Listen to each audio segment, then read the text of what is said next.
Good morning, everybody. I'm Larry Jacobs. This is Pre-K-12 Education Talk Radio, and it is July 26, 2023. How are you doing today? And I hope wherever you are, if you're in that terrible heat, I hope that you're doing okay with that. I know we're all spreading to the Midwest, etc., so I hope you're feeling a little bit better these days. Stay cool, stay hydrated, and come to Maine, where it's absolutely beautiful, which is where I am. And we're going to talk to Jay Schroeder today in Oregon. I think he's in Oregon. That's where he lives, all the way across the country from me. He is the author of a new book, just came out from Routledge. It's called Teach from Your Best Self, a teacher's guide to thriving in the classroom. And he has been thriving in the classroom for over a quarter of a century, I believe, and he's done well with it. And he's got some great ideas for you, which are especially important in this day and age. Whenever it's so many teachers thinking of leaving the profession, there's a lot of frustration out there, a lot of politicalization. I don't have to tell you what's going on. So I thought it was real important to bring Jay on and have him talk about his book. And also he does professional development throughout the country from his Teach from Your Best Self Institute. And he can talk about that as well. Okay, and you'll be able to get in touch with him. I have it all linked up here on site. We're going to archive the show over at ace-ed.org, ace-ed.org. That, as you probably know, is the home website of our Consortium for Equity and Education. Go over there. You'll see our magazine. All the podcasts are there. Our Excellence in Equity Awards are there. Everything's over there. So check it out. Everything's free for you, so please go over. It's really good. We work hard to keep that up to date, even in the summertime. So check it all out. And by the way, if you want to talk to me, my email is larry@ace-ed.org, and just feel free to get in touch with any ideas or comments or whatever you wish. And without further ado, ado meaning me blabbing, let me bring Jay Schroeder on. Good morning, Jay. It's Larry here from, I think, across the country from you. Hey, good morning, Larry. It's certainly a pleasure. Thanks for inviting me onto the show. Well, my pleasure, believe me. Indeed. Are you in Oregon today? Yeah, I'm in Southern Oregon, and it's a beautiful, sunny, clear morning. So yeah, that's great. Same here. Got my window open. Same here. Letting some same here. in. Yeah, have you ever been to Maine? I haven't, but it's on my bucket list. I'd love to come to Maine. Get here before the bucket. Get here before you kick that bucket. Okay, it's a pretty good place. We got great weather here too today. So the both ends of the country up top are doing just great. Okay, and I hope everybody, like I said, I hope everybody in the starting heat wave manages to be all right. And, it's interesting. A lot of schools are starting next week. Okay, I was talking to a North Carolina educator the other day, and they're starting next week. And she said to me, at one point, it's hard for me to go back to school. It's getting harder every year, and she said things are changing. I think you know the story. I don't have to tell you. So is that a dog? Was that a dog just then? I'm sorry, Jay? No, don't have a dog. No. Oh, I thought I heard a bark back there. I wanted you to know that dogs are always welcome here on Education Talk Radio. Oh, okay. Yeah, I don't have any dogs. Okay, I thought I heard a dog barking in the background. I apologize for that. So anyway, tell us a little bit about yourself. Okay, what brought you to write this book, your institute, etc. It's a broad topic, but the book is out now. Okay, it just came out this month. Talk about it. What do you want to accomplish with all this? Yeah, I this is just finished my 24th year in education, and I was watching people retire, and it was as if they weren't even there. So you have all of this experience that they've accumulated and everything that they've learned, and then the system would just replace them without any kind of no real way to pass on. And I thought, oh my gosh, before I retire, I want to give something back to the system, to education, to the teachers who, as far as I'm concerned, Larry, teachers are heroes. They're the heroes in our society right now, doing the most important and sacred work that I think we have to do, and they're doing it under extremely difficult conditions. And I also love students, and I think that teachers really want to bring their best to the students. They really want to do a fantastic job, and so anything I can do to help them, I'm in. And I have developed some approaches that had really helped me I actually had to develop them because when I came into the profession, I came in with a diagnosis of chronic fatigue syndrome, and any amount of stress would just flatten me. Wow. So I had to figure out a way to lower my stress levels so that I could recover and at the same time stay in the profession, because I was committed to doing this for the long haul. And so I had some advantages. I had a very wise mentor who has sort of helped me along. He's not an educator, but he comes at things from a different perspective that's allowed me to kind of open my mind about what's possible. And then a karate. I can't remember. Say his name. Enormously. Say his name. I can't remember his. I've read about it, but I can't remember his name. His name is Paul Richards. Right. Thank you. You know, you could look him up online if you wanted to learn more about what he's about. And then a karate path, which I've been doing for over 20 years now. And putting all that together, I was able to come up with some just neat approaches that I wanted to share. So. I'm glad you are sharing it, because there's no time more important, I don't think, in the history of the educational professions, than right now with what's going on. And I'll say it again, the politicalization. You mentioned the word fatigue. Yeah. There is chronic fatigue out there. I don't mean necessarily the syndrome, just chronic fatigue at being beat up all the time. All right. Yeah. And there's another problem, is that a lot of people aren't getting into education. Now, you said that at the beginning, you said that the teachers would leave, but someone would take their place. There's fewer and fewer qualified people to take their place. Right. So it's extremely important that the teachers, and especially good teachers, stay there. But they're not going to do it with a bad mindset. It's that simple. And I want you to go over a little bit, because I rarely read some of your book, but I did enjoy what I read. And I got to tell you, part 1 talks about how you got into education. You traveled, through Central America and South America and all that sort of thing. You were a kid. You came back and you decided not to be a college professor, but you rather decided to be a K-12 teacher. All right. And then you went in there. When I read something that struck me. I remember it from a few years ago.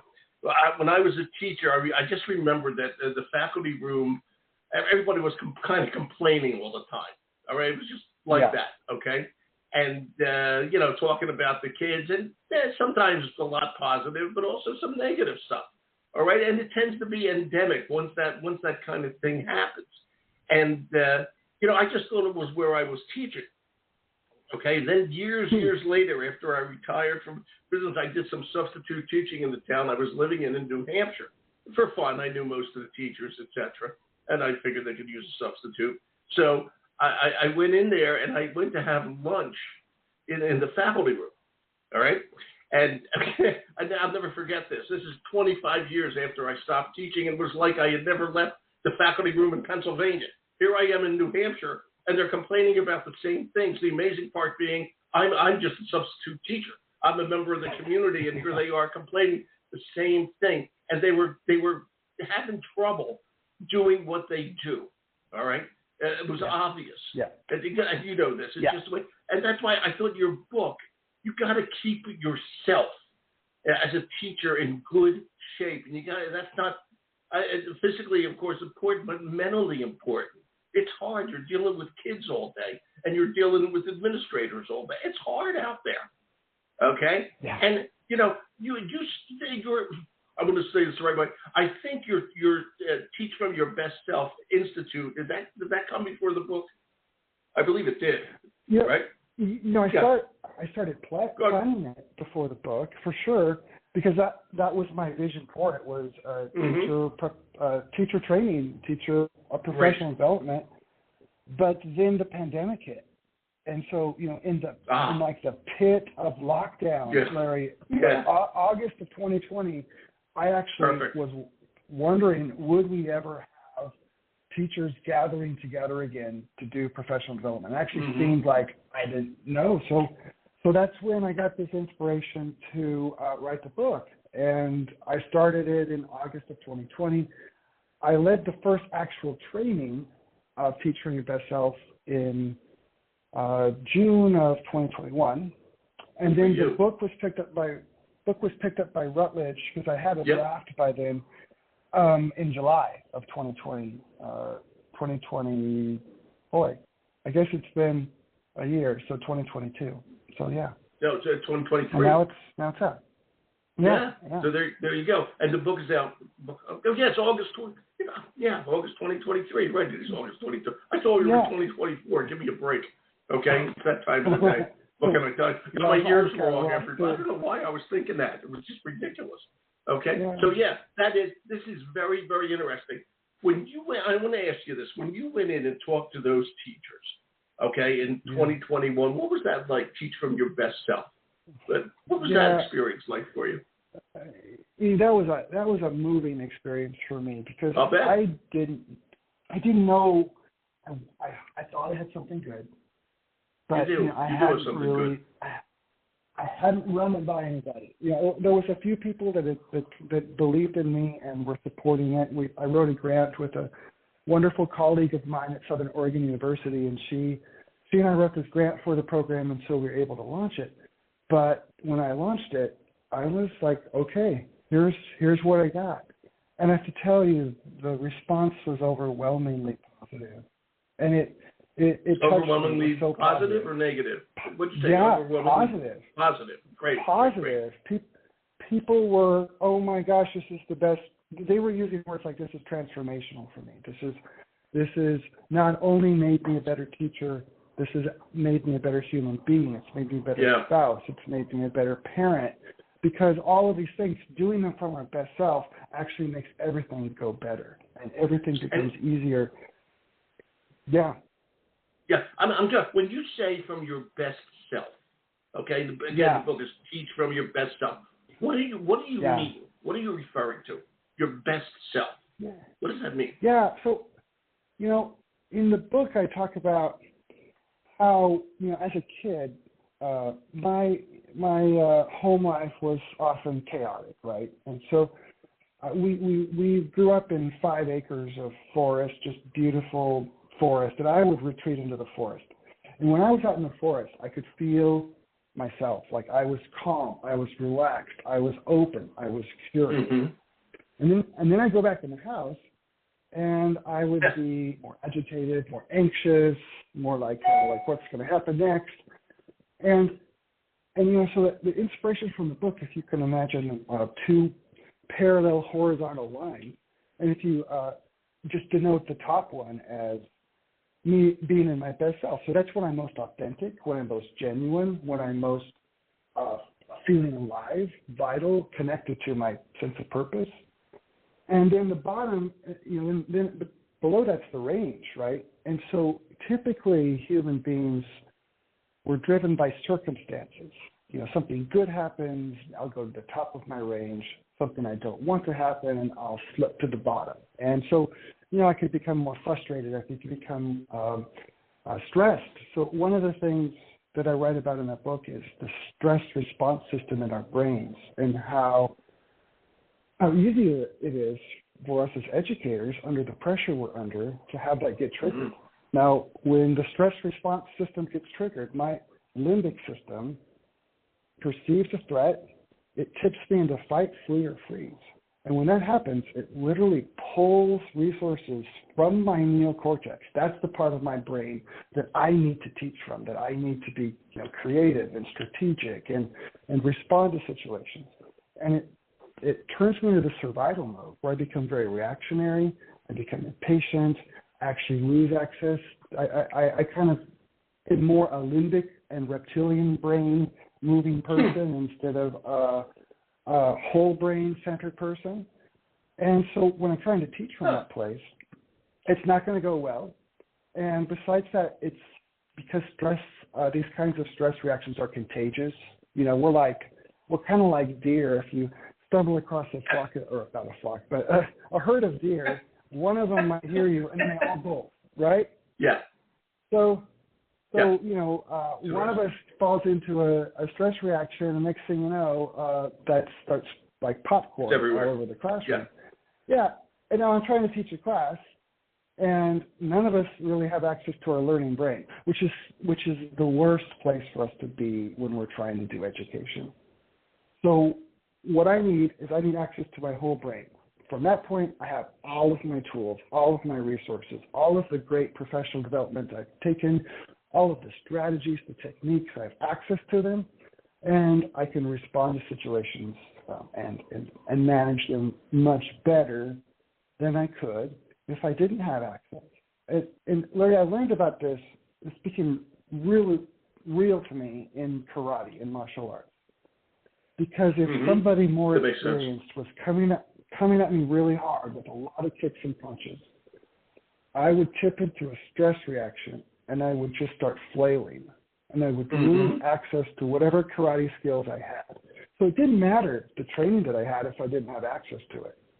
The most important thing was me staying in that calm, composed, central, clear place. So then I could respond with whatever karate skills I had in a creative way and sort of flow with it. And when I started bringing that to my classroom, everything transformed. You know, my job became easier. I started feeling like I'm thriving. I'm enjoying my job. I'm enjoying the students. Because I became more or less unflappable, they stopped trying to get my goat. They stopped pushing on, trying to find my buttons because I didn't have them. Actually, they couldn't access them anymore. And I would just play with them, and we would, the learning increased. They would tell me how much they appreciate the vibe of my class. The reason that I think so many of us get into education to make a difference in young people's lives, that became suddenly available to me at a level that it wasn't before. That's nice. So that's the gift I want to offer other educators, and so that's why I've written the book and I'm doing the trainings.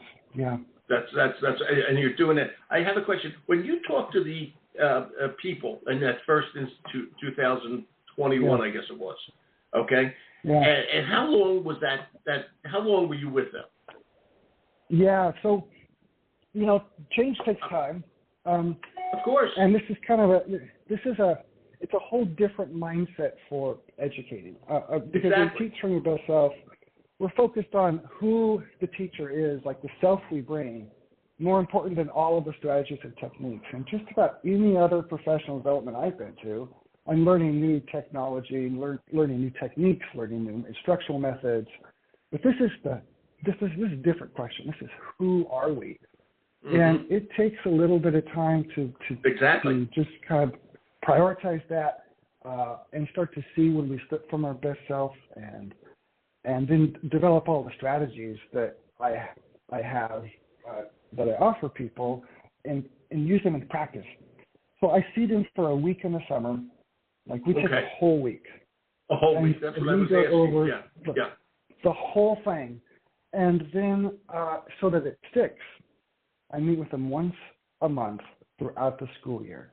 And those are really powerful because we have this shared language now. We have all of the Teach from Your Best Self approaches, but then they can bring stuff like, well, this happened in my class, and how did you handle that?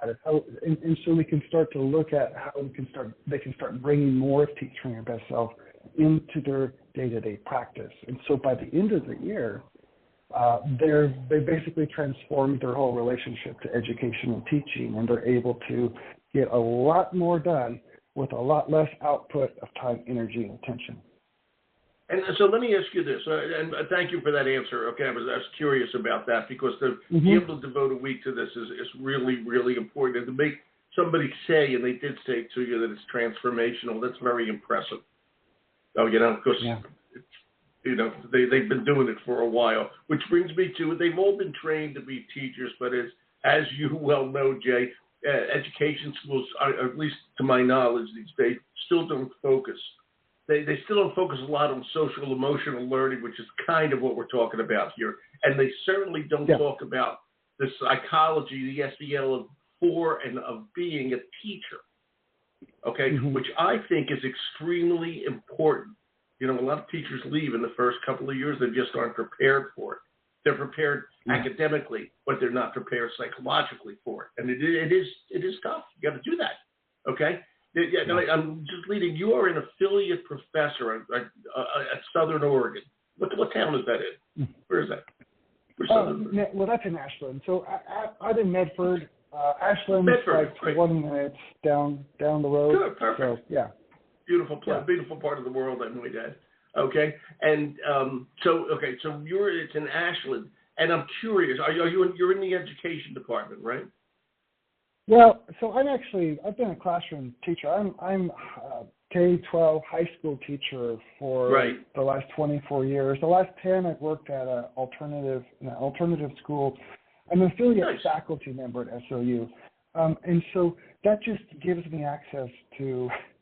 It's like I'm a friend in a way of Southern Oregon University. So and you're able to give them insight into what's going on in the school, which is very important. Yeah, and I'm able to help them with their teacher preparation program and so forth. Exactly my question. I'm not actually a professor there. Yes, actually, and I know you are an affiliate. You're an affiliate professor here. So, and I was curious about that. But my point is this. Okay, you're working, you know people, you're close to, you're involved with an education school. All right? In the world of education, K-12, and higher ed, but that's another whole story. K-12, pre-K-12 is really changing. And the way people need to be trained and become professionals, it needs to change as well. All right? Yeah. And I was just going to ask you, when you talk to the professors, at good old SOU, Southern Oregon University, all right? And you approach them with what you've written here, which is excellent, and it's good, okay, and it's helpful. They get it, but do they incorporate it? I'm just kind of picking on them because you were there, okay? Are they incorporating it at all into the way they're training people to become teachers? It's important. Yeah, so that's a really good question. So most of them haven't gotten a copy of the book yet because it's not deliverable until August 1st. But I have a copy. No. I have a copy. I know exactly. You've got an advanced copy. Hey, you sent it to me. Thank you. You're welcome. But I'm privileged. Because I've been doing it and they've been seeing the results of the teachers. Sorry, that's a very loud motorcycle going by. I have, in August, I will be leading the first Teach from Your Best Self program that's designed specifically for student teachers that they're actively promoting and supporting. Yeah, and so I'm really excited to get to work with these very passionate, excited teacher candidates to give them some tools so that they can have a long, fulfilling career. That's good. We got to start them off right so they're not frustrated and going crazy. And again, it's tough out there. Yeah. And I want them to do well. You said something before. You said that we wanted people to buy the book. Okay, that's obvious. But you also do your professional training, and I'm curious. And during the school year, can you work with a school district? How would you do it during the school year if you need a week? It's hard to. Where would you get that kind of time during the week? What are some of the alternatives here? This is. Sorry, we are building this plane. No, we are building this plane while we were flying it, and so just a little context. So my life for the last 24 years, I've classroom teacher full time.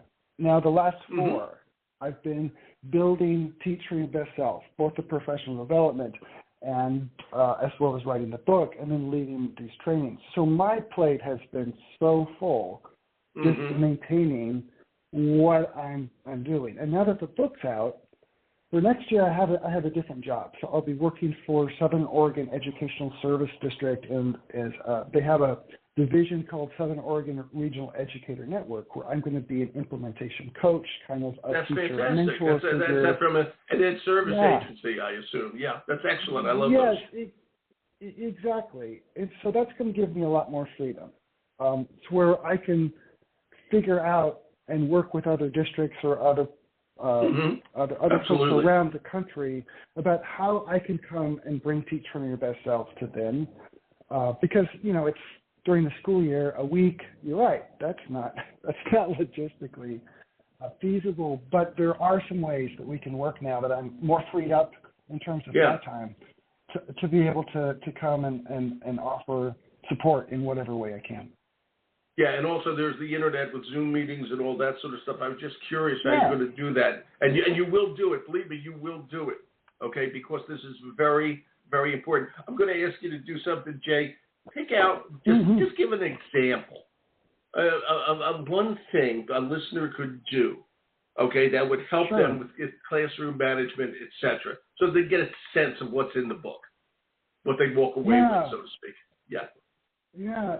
I'm going to give you an overview of the book because that'll help create some context for this. There's 4 sections of the book, and the first section we're laying out sort of the terrain of obstacles that teachers face, and a lot of the obstacles we face are actually misidentified.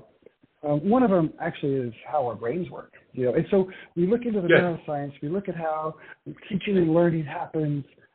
And we look at what actually teachers are up against. And so once we have that in place, then part 2 of the book goes into a lot of the approaches and strategies that I recommend. And it's really important to me that teachers have things that they can do while they're teaching, things that they implement in their classroom. There's a lot of talk right now, and I think this is good, about teacher well-being, but so many of the recommendations are things that teachers would have to do after the school day. And teachers just don't have time often to take that yoga class or to develop that meditation practice. And so I want to give teachers stuff they can do during the school day that will give them that extra energy that then if they do decide to go to that gym or yoga class after the school day, they'll have the energy to do it. Then the third part of the book has to do with specific approaches that teachers can take when they notice they've slipped from their best self, maybe into what I'm calling these stress reaction places, or they're going into a situation where they know, I could slip here. So there's strategies that they can do for those hot, challenging moments, those moments that I think we've all felt as teachers where we're standing up in front of the room basically trembling with a red face, trying to figure out how to deal with this terrible disruption that we're facing. And we're trying to do our best, and yet we feel this enormous pushback from students, or maybe it's an email that just kind of went off like a bomb in our brains as we're reading it. So what to do in those moments. And then the fourth part of the book addresses what we can do to build a more durable best self for the long term.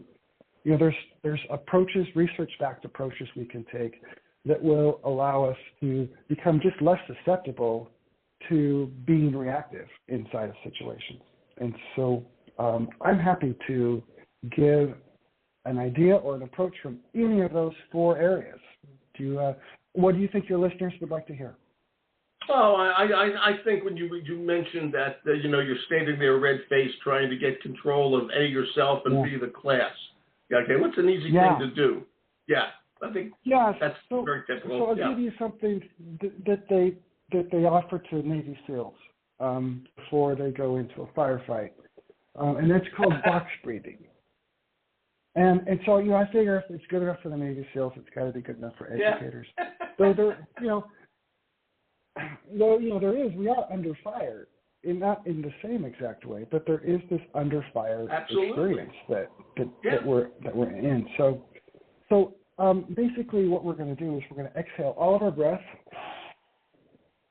and then we're going to inhale to the count of 4, and then we hold it for the count of 4. We exhale for the count of 4, and we hold that for the count of 4. So let's just do a cycle together, and I'll count off. And so we're going to exhale all of our breath, and then inhale to the count of 4, and I'll tap. Hold. Exhale. Hold. So doing 2 or 3 cycles of that can help our limbic system recalibrate and get us back to the nervous system that we need to respond to the situation. And that's helpful. One of the things that's really important when we're faced with tough situations is taking the time to pause. And one of I don't know if I don't want to get too much into the weeds, but when a situation happens that triggers us, it's often not the situation as much as the story that we tell ourselves about what it means. So, for instance, I have a student who seems to be actively defying my request that they put their phone away. If my story in my head becomes, hey, this student's defying me, disrespecting me, openly, maliciously, then it's going to likely tip me into, I'm going to have an urge to respond to that story, right? And I'm going to respond according to what that story is. I'm going to probably be reactive, and I'm going to probably come down pretty hard on that student, who then is going to have a story about me. And this is how we get into power struggles in the classroom. Now, these stories, because of just how our brain works, we do tend to, like, the first story that pops up into our head is going to be the negative one, right? It's just going to be one that's negative because our brain is really good at finding problems. So if I insert the word maybe, as soon as that story comes up, if I give myself just a little bit of time, yeah, maybe he's defying me. Maybe he's actually trying to disrespect me in this moment, but I don't really know. Now, what that does is that gives me room to stay in my best self and then be curious. And I'll call the student up. We'll have a conversation. I'll say, hey, I just asked you to put your phone away, and I noticed you didn't. I don't know if you didn't hear me or you were just blowing me off. What was going on there? Now, even if you said, yeah, I'm blowing you off, I hate this class. I'm still coming from my best self. I didn't lose it. And so then we can have that conversation from there. And you didn't make up something in your head. You asked. Exactly. I got a fact there, and from that fact, then I can respond instead of react. And I think that's really important because when I'm in my best self, I'm going to be able to respond to what happens with all of my teaching tools, with my whole brain, instead of reacting from a stress place where it's kind of when we get reactive, it kind of takes us to the same place, and it's not a fun place to be. Especially with kids, we get into power struggles, and my day's wrecked, and the kids storming out. And the interesting thing is this: when we do that, somebody has to be the adult in the room. The teacher has to maintain control. You can't get into a power struggle with a kid. Okay, you're the teacher. No. You're the adult. Yeah. But and it's that simple. Oh, sorry. Go ahead. I just wanted to say I have so much compassion for teachers who do get into these power struggles because it's literally how our brain is designed. But without this other piece of awareness that I'm offering to teach from your best self, it's just naturally how we would do it. Does it make sense? So it's like teaching your best self is offering a whole new approach. Yeah. And I got to say something to you. Just said I think you just said, well, it's just how your brain works. And there's an interesting side to that. My degree, I don't know about yours, but my degree is a BS in education. That's a Bachelor of Science. Okay? There was no science involved. There was zero, not a science involved. But today, many years later, I might add, we have neuroscience. Okay? We know how people should react. We know how people learn. Okay? And one of the challenges is most education schools do not teach that. For some reason, they avoid that part of it. Okay? And that's where we lack, I believe, in education. One of the things we lack in education school. We don't approach it as a science. Okay? And when you kept saying, this is how your brain works, we're rooted in this is what we're built for, we got to know that. Okay? We not only have to know it about the kids, we have to know it about ourselves. But this is the way humans react, and I've got to keep that under control. That's the way wars start. Okay? Exactly. Just look at Vladimir Putin. Okay? Exactly. And, yeah, you know, it's that simple. You've got great ideas here, my friend. The book's going to do well. Okay? And it's time we really take a good look at this. Jay, I wish you the best of luck with the book. It's Teach from Your Best Self. Today's July 26th. It'll be out, available to you. Actually, I saw it on Amazon today. Okay, I have it linked to if you want to purchase it. Teach from Your Best Self by Jay Schroeder. And he's getting more and more involved with the professional development with his Teach from Your Best Self Institute. Again, linked here on site. Jay, have a good Oregon day. Okay? Larry, thank you, Larry. It's a pleasure talking to you. I really appreciate getting to be on your show. I appreciate you, my friend. Thank you for all the stuff you've done, okay, in your years of teaching. And, boy, it's going to be fun this year with a whole new gig. You take care. Yeah, it will. Thank you. You too. Thank you. Bye. Bye-bye. Jay Schroeder, everybody. Again, Teach from Your Best Self, and I have it linked here, okay? It's important these days. We got to take control, all right? And we got to be happy in our job. And if you're doing your best, you're happy in your job. Well, archive over at ace-ed.org. Check out everything we do over there. I'm here, Larry, at ace-ed.org. Thanks for listening.